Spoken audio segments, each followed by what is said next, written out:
네. 우리 길성주 씨하고 네. 우리 두 분 조교님도 영화 보신 거 아닙니까? 그쵸. 평을 짧게 좀 부탁드립니다. 네, 우리 저 길성주 씨. 네. 별점 몇 개의 한 줄 평 딱 이렇게. 아, 그럴까요? 저는 5개예요. 4.8점 5개 이렇게 생각했어요. 오. 왜냐면은 일단은 너무 실화를 다룬 거니까 마음이 조금 안타까워서 네. 0.2점. 성대모사 가능합니까? 네?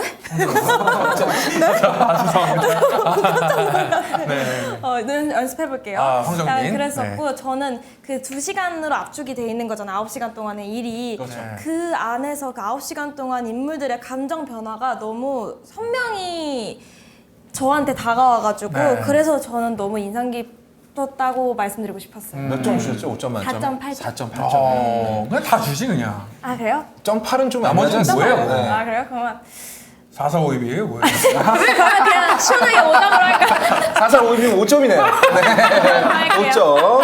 그리고 우리 배지환 우리 조교님. 저는 5점 만점엔 4점. 아, 자, 1점이 빠진 이유는 뭡니까? 그 마지막에 네. 그 정우성 배우가 이렇게 그 바리케이트를 넘어가는 그 부분이 있는데 네. 넘어지고. 네, 근데 좀 더 멋있게 표현할 수 있지 않아서 좀 더 비장감 있게 약간 거기서 좀 이렇게 감정이입을 하게 되잖아요. 그 정의로운 모습을. 근데 개인적으로 뭐 총성이 좀 울린다거나 그 총구 앞에서도 걸어가는 그런 좀 더 저는 좀 더 이렇게 강한 연출이 됐으면 좋겠다는 마음이 있어서 서울의 몸 평점 부탁드립니다. 5점 만점이고요. 네.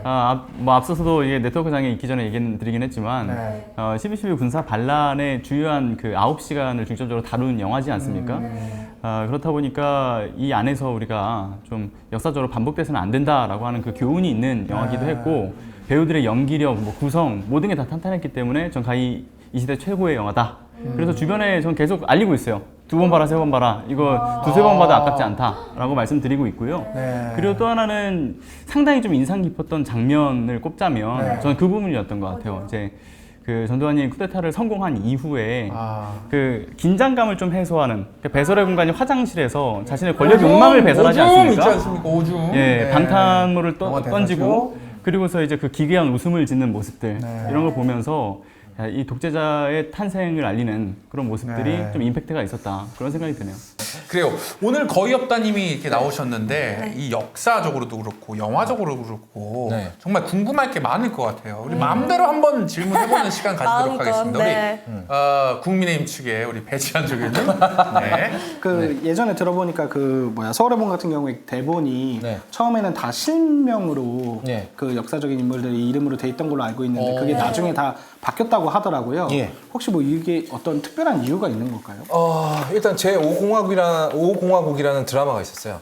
MBC에서 이덕화. 이덕화 씨가 정말 전설의 전두환 연기를 보여줬던 네. 최초로 이덕화 연기 커리어에서 최초로 가발을 안 쓰고 연기를 한 네. 여기죠. 가발 썼다는 얘기도 있어요. 예? 실제로 가발. 이게 약간 이렇게 전두환이 약간 V자 대머리거든요. 네. 누가 그래서 덕화형이 실제로는 더 나갔어 이런 얘기도 덕화 형님은 나간 지 꽤 오래됐기 때문에 네. 어쨌든 네. 있더라고요. 그 드라마 같은 경우는 전부 다 실명을 썼죠. 그래서 실명을 쓰게 되면 근데 약간 실화를 그대로 살려야 된다라는 의무감이 감독의 어깨에 터 얹히게 됩니다. 그렇죠. 그러니까 이런 거죠. 만약에 마지막 장면 얘기하는 건 스포 아닙니다. 네. 전두환이 화장실에서 혼자 웃는 장면은 창작이죠. 네. 그러면 이제 역덕들이라고 하죠. 이제 네. 역사 덕후들. 역사 덕후들이 벌떼처럼 일어나서 전두환은 화장실에서 웃은 적이 없다. 라고 말할 수 있잖아요. 그렇죠. 이제 중간에도 닦고 자기가 닦은 수건을 화장실 바닥에 그냥 버리는 장면이 있습니다. 네. 거기 딱 분할을 쓱쓱 닦는 장면이 있는데 그런 적 없다. 우리 전두환 장군이 그럴 리가 없다. 뭐 이렇게 나올 수 있잖아요. 네. 그렇기 때문에 아예 이름을 싹 바꿔버리면 이거 전두환 아니야. 전두광이야. 라고 우길 수가 있기 때문에. 네. 그리고 아까 말씀하신 대로 이태신 장군도 죄송합니다. 영화 속에 이태신이 맞죠? 네, 맞아요. 아니, 장태환. 인물이 몇 개야 이름이. 어쨌든 이태신 장군 같은 경우에도 창작의 새로운 인물로 창작을 해냈기 때문에 조금 더 운신의 폭이 자유로워요. 실제로 마지막에 장태환 장군은 네. 거길 넘어간 적이 없거든요. 아 그렇죠. 근데 실존 인물 이름을 써버리면 거길 넘어가면 안 되지. 네. 그럼 왜곡이 돼버리잖아. 아. 그러니까 이름을 바꾸는 게 감독 입장에서 좀 더 편했겠죠. 근데 저는 네. 저는 그냥 실명 다 쓰는 게 맞다라고 생각합니다. 아. 뭐 다 누군지 뻔히 아는데 그 내용이 좀 바뀔 거 아닙니까? 그래서 각색이 좀. 그냥 저는 좀 김성수 감독이 뻔뻔하게 아. 좀 바꿔수다 이렇게 얘기를 그냥. 네, 실명 썼는데 뭐 좀 다르게 했어요. 왜요? 그게 왜 이렇게 나와도 된다고? 오히려 싸웠어야 됐다. 그럼요. 하지만 또 이게 또 이 돈이 걸려 있는 문제이기 때문에 투자자들 만약 그렇게 돼서 만약에 뭐 상영 거부 운동이나 상영 금지 가처분 신청 같은 게 들어가게 되면 실제로 그때 그 사람들 같은 경우에 상영 금지 가처분 신청이 들어갔죠. 들어갔죠. 크레딧 그거. 네. 그래서 아마도 최대한 상업적인 위험을 제거하고자 예. 그리고 창작자의 자유로운 창작을 보장하고자 그 두 가지 때문에 이름을 바꾼 게 아닌가 생각합니다. 근데 그 네. 말씀해 또 주셨지만 질문. 네, 예, 좋습니다. 그 전두광 장관 같은 전두환에서 한자 바꾸는 거잖아요. 네, 루테 네. 신도 그렇고. 네. 근데 그 장태환 소장 같은 경우에 이름 많이 바꿨죠. 완전히 그냥 아예 이름 자체를 바꿨는데 네. 혹시 그런 것도 어떤 의미가 있는 걸까요? 저는 뭐 이름 몇 글자 바꾼 것 때문은 아니라고 생각하는데 아마 이태신 장군 같은 경우에는 김성수 감독이 자기가 하고 싶은 말을 담은 캐릭터예요. 실제로 장태환 소령이 했던 말 중에 이태신 장군이 그대로 하는 말은 너희 반란군 놈 새끼들 거기 가만히 있어. 내가 지금 탱크를 몰고 가서 니들 대가리 다 날려버리겠어. 이거밖에 없어요. 그렇죠. 나머지는 창작이란 말이죠. 예. 아마 김성수 감독이 그때 당시로 자기가 돌아간다면 전두광의 얼굴을 보고 내가 이 말을 해주고 싶다. 혹은 마지막에 전두광과 맞설 때 이렇게 멋진 군인이 우리나라에 실존했다라면 훨씬 좋겠다. 물론 장태환 소령이 멋이 없었다는 얘기, 대장이 멋이 없었다는 얘기는 아니고 네. 아마 그런 바람을 담아서 좀 더 많이 바꾸지 않았을까. 그래서 이름을 조금 더 바꾼 게 아닐까? 이건 감독님한테 물어봐야 알 수 있는 건데 예, 제 생각은 일단 그렇습니다. 네. 뭐 댓글에 스포하지 말라 그런 댓글이 있는데 이미 우리는 역사책에서 이거 배운 바가 있습니다. 예전에 제가 제 영상에다가 진주만 폭격 장면을 썼는데 네. 그게 영화 진주만의 스포라고 우기시던 분이 있어요. 네. 그런 분들은 어떻게 대응했습니까? 네? 어떻게 대응했어요? 아니 그냥 너무 황당하니까 할 말이 없어지더라고요. 도대체 이 나라의 역사 교육은 어디로 가고 있는 것인가? 소신발언. 진주만 폭격이 스포라니 세상에. 네. 어쨌든 네. 네, 스포는 아닙니다. 네. 저는 솔직히 이 영화 보기 전에 12.12 군사반란을 되게 표면적으로만 알고 있었어요. 되게 네. 그냥 그렇게 배운 것만. 근데 네. 제가 영화 보고 나가는데 앞에 분이 이거 뭐 실화야? 뭐 실화라는데 이러고 나가더라고요. 그만큼 그 시절을 겪지 않은 20대, 30대 분들에게는 굉장히 낯설 수도 있는 역사잖아요. 그렇죠. 근데 찾아보니까 지금 대부분의 관람객들이 20대, 30대라고 하더라고요. 네. 20, 30대가 이렇게 이 서울의 봄에 주목을 하는 이유가 뭘까 네. 궁금했어요. 저는 뭐 일단 절대 20, 30 제가 40대입니다. 20, 30대를 절대 우습게 보고 싶은 생각은 없고요. 한 절반 정도는 남들이 보니까 따라서 보는 거고. 그럴 수 그렇잖아요. 있죠. 맞죠. 영화가 700만이 넘어가면 그때부터 영화 안 본 사람하고 대화가 잘 안 됩니다. 맞아요. 예. 그 유행의 흐름을 따라가기 위해서. 그럼요. 그리고 또 우리나라가 힙한 건 다 해봐야 되잖아요. 예. 그런 면도 없잖아 있지만 저는 그런 이유 때문에 극장에 찾는 것도 얼마든지 좋은 일이라고 생각하고요. 맞아요. 역사 영화는 보통 두 가지 기능을 해요. 첫 번째는 그날 있었던 잘 알려지지 않는 부분에 스포트라이트를 비추는 기능을 합니다. 대표적으로 영화 제목이 스포트라이트인 경우가 있어요. 예. 영화 제목이 스포트라이트라는 영화가 있는데 그 영화 이름 자체가요? 네네네. 아. 보스턴 지역에서 있었던 카톨릭 사제들의 아동 성추행 사건을 다룬 영화예요. 어휴. 그 영화가 등장하기 전까진 미국 사람을 비롯해서 세계 모든 사람들이 그런 일이 있었다는 걸 몰랐어요. 근데 영화가 여기에 조명을 비춘 거죠. 네. 알게 되는 겁니다. 네. 알게 되는 거예요. 첫 번째 역사 영화의 기능은 이런 게 있습니다. 이런 일이 있었어. 너 몰랐지? 라고 알려주는 거죠. 두 번째 역사의 기능은 여기에 흥미를 갖게 하는 거예요. 자, 12.12 모르는 사람 없습니다. 예. 12.12를 모르는 사람은 없어요. 하지만 12.12를 설명해봐라고 얘기했을 때 복잡해요. 두 줄 이상 말할 수 있는 사람이 없어요. 맞아요. 예. 심지어는 제5공화국에서 드라마를 그렇게 쫙 풀어줬는데도 불구하고 안 본 사람이 더 많고 그렇다 보니까 이거는 그날에 있었던 일에 흥미를 갖게 하는 기능을 하는 영화입니다. 그래서 만약에 이 영화를 보고 전두광, 사실은 전두환이죠. 네. 전두환, 독재자 전두환에 대해서 관심이 생긴 친구들은 아마 찾아볼 거예요. 맞아요. 저렇게 악랄한 놈이 권력을 잡고 그 다음에 무슨 짓을 했을까? 여기에 흥미를 갖게 하는 기능을 저는 이 영화가 아주 잘해주고 있다고 생각합니다. 네. 조명을 잘 해준 거군요. 맞아요. 저도 다 찾아봤거든요. 네네. 맞아요. 그 이해는 이후에- 했습니까, 우리 소주 씨? 여기서 열심히 공부해간 덕에 조금은 다는 아니지만 어느 정도는 이해하고 찾아봤어요. 네. 그래서 그런지 이 젊은 층들이 서울의 봄을 많이 지금 보고 있지 않습니까? 맞아요. 그래서 SNS나 커뮤니티에서는 이게 무슨 마블 영화나 이런 거 보면 중간부터 보면 스토리가 전개가 이해 안 되는 거 맞아요. 많잖아요. 근데 쿠키 연대기가 영상도 있죠. 보고. 마블 연대기가. 이것도 네. 예. 똑같이 그 70년대, 80년대 이 어목했던 우리 시절을 네.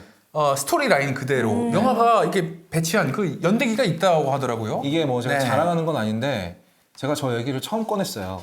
다른 정말요? 프로그램에서. 이게 한국 현대사를 다루고 있는 영화들이 쭉 있는데 네. 사실 여러분이 봤던 수많은 한국 현대사를 다루는 영화들의 최종 흑막은 전두환인 경우가 많았습니다. 1987 생각해 보세요. 예. 1987 최종 흑막은 전두환이에요. 맞죠. 김은석이 아닙니다. 김은석은 전두환의 따까리 아니 부하 중에 하나였을 뿐이었죠. 우연 씨 아니에요, 우연 씨. 우연 씨, 그렇죠. 우연 씨. 네. 네, 네. 그리고 또 뭐 여러 가지 화려한 휴가, 광주 민주화 운동을 다루고 있는 화려한 휴가. 네. 거기에 악역들은 물론 공수부대원들입니다만 네. 그거 누가 시켰냐는 거예요.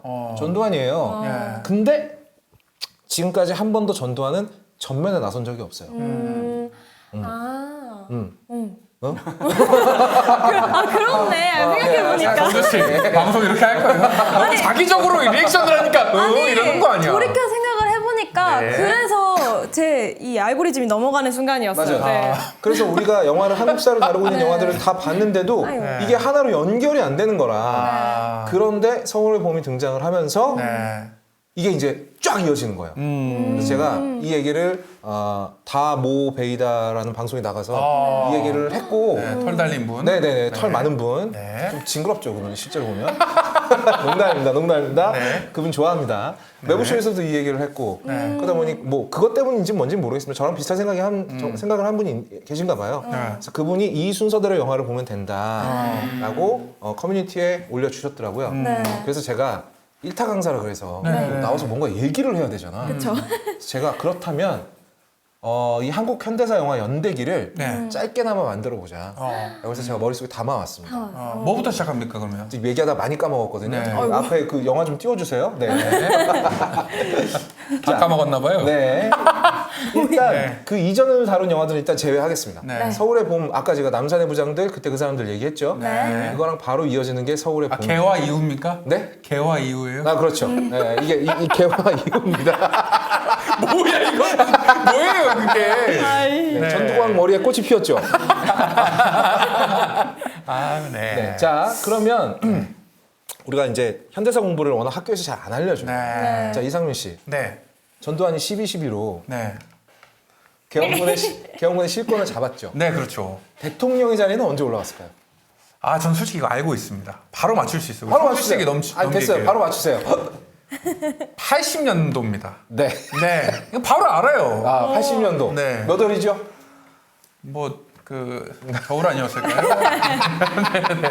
아 이건 몰랐습니다. 네. 전두환이 전설적인 체육관 선거를 실시하게. 예. 그러니까 이 칠판 쓰면 안 되는 거죠? 네. 아 이거 뭔가를 적고 싶다는 모형입니다. 네. 그럼 제가 이렇게 손짓을 할 테니까 CG를 좀 뭐야? 바로바로 현장에서 아, 생중계로. 만들어서 붙여주시기 바라겠습니다. 예.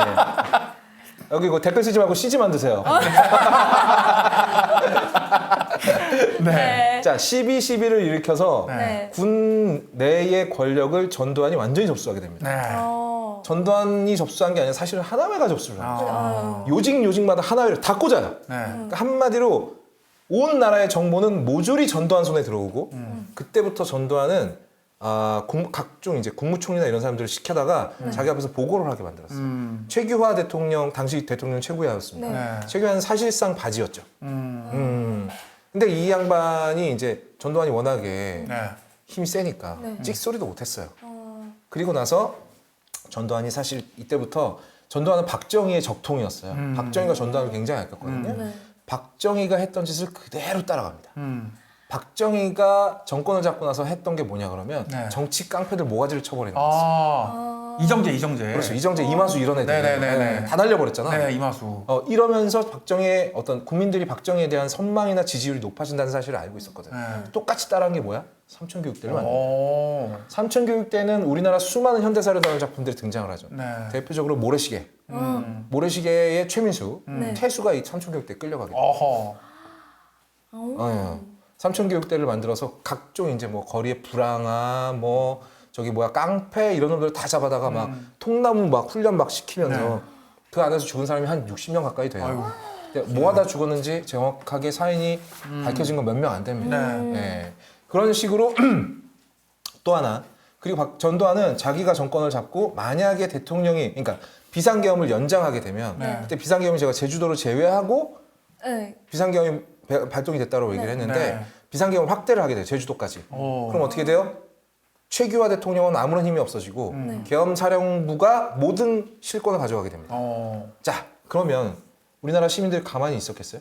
아니요. 저하죠. 이제 독재자가 죽어가지고 서울에 봄이 오는 줄 알았거든. 근데 군부 통치가 계속된다는 거 아니야. 들불처럼 일어났습니다. 들불처럼 일어나서 서울에서 당시 20만의 학생들이 예. 서울역에 모이게 돼요. 아, 여러분들 시사방송하다 보면 서울역 회군이라는 얘기 많이 들으셨을 거예요. 20만의 사람들이 모이게 되면 네. 필수적으로 이 사람들을 통솔하는 데 문제가 생기게 됩니다. 그래서 당시 서울대 학생회를 비롯한 비둘기파와 매파가 있었어요. 자, 비둘기파는 오늘은 사람이 너무 많이 모여있고 만약에 전두환이 여기서 네. 공수부대도 출동시키게 되면 너무 큰 인명피해가 난다. 돌아가자 라고 주장을 했고요. 네. 매파는 아니다. 지금 우리가 이렇게 모였는데 투쟁하자. 청와대까지 행진해야 된다. 지금 우리가 이렇게 흩어져 버리게 되면 우리 동력을 잃게 된다. 결국 서울역에서 회군을 결정합니다. 아, 비둘기파의 의견으로. 그렇습니다. 어. 당시 매파였던 분 중에 여러분들 다 아시는 분이 계십니다. 예. 유시민 전 아, 장관. 유시민. 예, 예, 작가 아닙니까? 작가죠. 네, 전 네. 장관이죠, 작가죠. 네네네네. 지금 뭐 사실상 백수죠, 그분. 아유, 네. 아니 갑자기 왜 건드려요? 아, 진행이나 좀 제대로 친해서 그래, 해주세요. 친해서. 아니 뭘 백수야, 진짜. 나는 작가라 그래서 아니라는 줄 알고. 그분 인세가 너무 많이 나와. 팡팡 놀고 있다는 얘기가 있어 요즘에. 아, 쉬실 수도 있죠.